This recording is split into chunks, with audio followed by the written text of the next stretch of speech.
Panorama group, जो सोचता है वो करता है।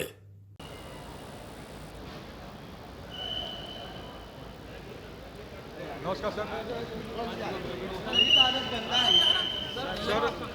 और वैसे ही कह रहे हैं कि आई लव मोदी कहा जा सकता है, तो आई लव मोहम्मद क्यों नहीं? बिहार की जनता हर सवाल का जवाब विधानसभा चुनाव में देगी और भारतीय जनता पार्टी का गठबंधन बिहार के इतिहास में अब तक गठबंधन की जितनी बड़ी विजय हुई है उससे बड़ी विजय 2025 विधानसभा चुनाव में होगी, ऐसा हमारा पूरा विश्वास है। आतंकी संगठन कहा है उदित राज ने आरएसएस को, और कहा कि जिन्होंने गांधी की हत्या किया उनका महिमा मंडन हो रहा है। जब उनके नेता श्री राहुल गांधी जी विदेश में जा कर के भारत के मजबूत लोकतंत्र, जो दुनिया का सबसे मजबूत लोकतंत्र है, उस पर सवाल उठाते हैं और उसी लोकतंत्र के बल पर लोकसभा में वह स्वयं भी जीत के जाते हैं, उनके पार्टी के बहुत सारे सांसद जीत के जाते हैं, उनकी 3 राज्यों में सरकार है, कई जगह गठबंधन में भी है, इसी लोकतंत्र की ताकत के बल पर जीते हैं। ये अनर्गल प्रलाप करना कांग्रेस का, राष्ट्रीय जनता दल का, समाजवादी पार्टी का, इनका सबका आचरण है और इस सब सवाल का जवाब जनता देती है। हम लोगों को केवल जनता के बीच में रहना है और जनता का आशीर्वाद लेना है और लोकतंत्र मजबूत है। भारत के संविधान की जो शक्ति है उस शक्ति के आधार पर निरंतर भाजपा प्रगति के पथ पर है, भाजपा गठबंधन प्रगति के पथ पर है। देश में हमारी तीसरी बार सरकार चल रही है और आगे भी चलेगी। संभल में मस्जिद पर जो कार्रवाई, प्रधानमंत्री को लेकर के कहा है, उद्धव ठाकरे ने प्रधानमंत्री जी को लेकर के कहा है कि बेशर्म प्रधानमंत्री है। देखिए, हर गाली का जवाब लोग कमल का बटन दबा करके देते हैं और बिहार की जनता ने भी इतना अब तक वो महाराष्ट्र की जनता ने अभी सबसे बड़ी विजय, जब अभी महाराष्ट्र के जितने चुनाव हुए हैं उसमें सबसे बड़ी विजय भारतीय जनता पार्टी गठबंधन को वहाँ दिया है।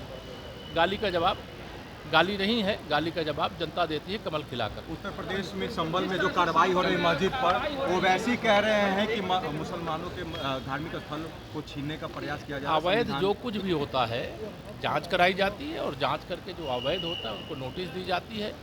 जो समझदार लोग हैं सरकार की कार्रवाई के पहले ही अपने आप वो कार्रवाई करते हैं और अगर कोई गैर कानूनी काम है तो गैर कानूनी काम करने वाले के खिलाफ कार्रवाई की गई।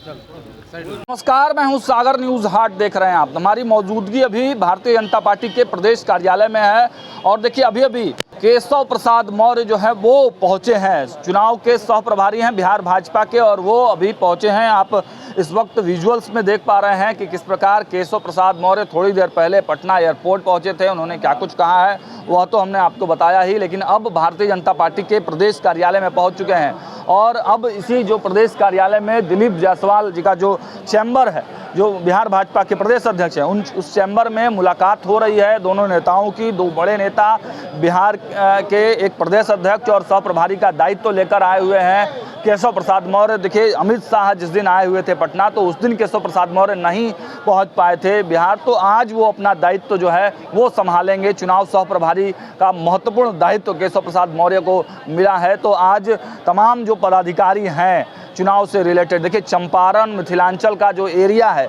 वो इनके जिम्मे दिया गया है और इसकी अब जो पूरी जवाबदेही है वो अपने हाथ में आज संभालने का काम करेंगे केशव प्रसाद मौर्य। देखिए केशव प्रसाद मौर्य संगठन के लोग माने जाते हैं और संगठन में कितनी पकड़ है केशव प्रसाद मौर्य का, डायरेक्ट अमित शाह को रिपोर्ट करते हैं केशव प्रसाद मौर्य और सांगठनिक अनुभव काफ़ी ज़्यादा केशव प्रसाद मौर्य के पास है। तो इसका कहीं ना कहीं बिहार भाजपा को फ़ायदा मिले चुनाव आने वाले चुनाव में, तो उसको लेकर केशव प्रसाद मौर्य को यहाँ पर चुनाव सह प्रभारी बनाया गया है और अंदर में अब केशव प्रसाद मौर्य और दिलीप जायसवाल के बीच में बातचीत हो रही है। अंदर में जो तमाम पदाधिकारी होंगे चुनाव अभियान समिति के, उनसे परिचय कराया जाएगा केशव प्रसाद मौर्य का। और देखिए जो महत्वपूर्ण जो खबर निकलकर सामने आ रही है, दिलीप जायसवाल भी लगभग 4 साढ़े 4 बजे मीडिया को संबोधित करेंगे, लेकिन उससे पहले एक जानकारी निकलकर सामने आई है कि देखिए भारतीय जनता पार्टी चुनाव अभियान समिति जो बनाई गई है, अब उसकी बैठक, मतलब जो सीटों को लेकर एक औपचारिक बैठक इतने दिन से हो रही थी, लेकिन प्रत्यक्ष तौर से, माने घोषित तौर से कल भारतीय जनता पार्टी प्रदेश अध्यक्ष और तमाम जो चुनाव अभियान समिति के लोग हैं उसके साथ 2 पार्ट में बैठेगी। एक पार्ट में कल और एक पार्ट में परसों ये बैठक होने वाली है और इसमें सीटिंग विधायक, जो भारतीय जनता पार्टी के जो सीटिंग विधायक हैं, अभी उन पर चर्चा होगी। वहाँ से कौन दावेदारी करेगा, वहाँ के क्या सामाजिक समीकरण है, वहाँ की क्या राजनीतिक समीकरण है, वहाँ क्या स्थिति है, वहाँ कैसे चुनाव प्रचार करने हैं, कैसे क्या करना है, क्या कैंडिडेट बदलने हैं। तो इन तमाम बातों पर 2 दिनों में गहन मंथन होगा। यानी कल चुनाव अभियान समिति की 2 महत्वपूर्ण बैठक कल और परसों। आधे जो विधानसभा सीटें हैं उस पर कल बैठक होगी और आधे जो विधानसभा सीटें हैं उस पर परसों बैठक होगी। और ये 243 सीटों पर नहीं, बल्कि जो भारतीय जनता पार्टी के सीटिंग सीट रहे हैं उन्हीं सीटों पर अभी फिलहाल चर्चा करेगी जो भारतीय जनता पार्टी की अभी चुनाव अभियान की समिति है। और केशव प्रसाद मौर्य आज आए हैं तो आज जो परिचय होगा, उनको दायित्व दिया जाएगा और दिलीप जायसवाल से उनकी मुलाकात अंदर खाने में हो रही है। और जो भी जो अपडेट्स निकलकर सामने आएंगे हम आप तक पहुंचाने का काम करेंगे। लेकिन 4 साढ़े 4 बजे दिलीप जायसवाल ने कहा है कि वो प्रेस ब्रीफिंग करेंगे और आज दिन भर जो चहलकदमी हुई है भारतीय जनता पार्टी में, जो अपडेट्स निकल कर आएंगे वह आपको दिखाने का काम करेंगे। देखते रहिए न्यूज़ 8। बहुत बहुत धन्यवाद।